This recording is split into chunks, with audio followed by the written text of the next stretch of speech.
Em um mês de funcionamento, o aplicativo Pardal recebeu 15.814 denúncias de propaganda eleitoral irregular vindas de todo o Brasil. Recorde foi registrado na última quinta-feira, quando foram 1.088 denúncias em um só dia.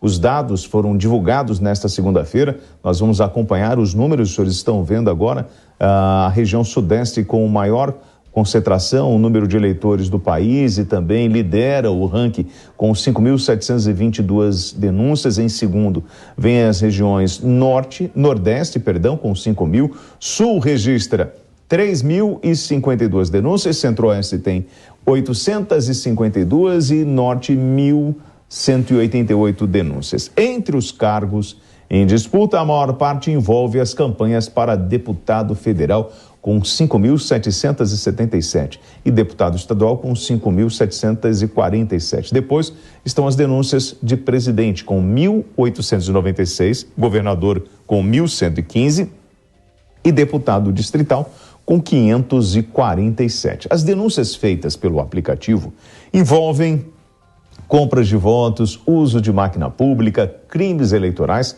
e propagandas irregulares. Emanuel Pessoa, o número é muito grande.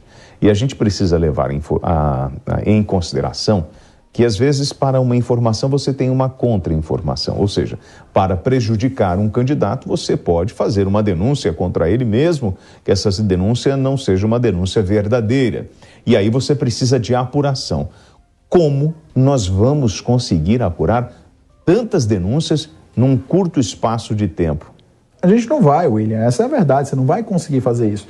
Tanto que, se você reparar, por exemplo, a proibição que fizeram agora do Bolsonaro utilizar na campanha o discurso que ele fez na sacada da Embaixada Brasileira em Londres foi uma decisão liminar. Então, praticamente todas as análises que têm ocorrido, pelo menos nas campanhas dos candidatos a presidente, têm sido decididas por liminar. O ministro do TSE que tiver sido sorteado, ele vai bater o olho ali, ele vai entender se tem que suspender ou não.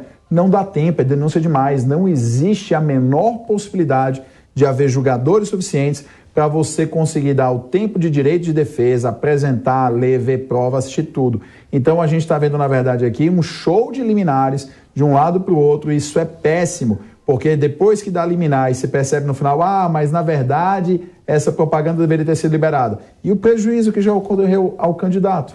Como fica isso? Não fica. Então é prejudicado no final a possibilidade de o eleitor ter acesso à informação. Então deveria se ter mais cuidado nessas liminares para que fossem atos mais grosseiros a serem bloqueados e não questões interpretativas. Agora, levando em consideração que hoje a tecnologia permite que o cidadão possa se manifestar através de um aplicativo criado justamente com esse objetivo, a gente traz à luz da verdade um grande problema que nós temos, que é o uso indevido em campanhas eleitorais do poder econômico. E aí a gente precisa começar a repensar, não, Emanuel, o nosso processo eleitoral e como fiscalizar e impedir esses atos que estavam no imaginário popular, mas ainda existem, como compra de votos, oferecer dentaduras, cimento e outras coisas.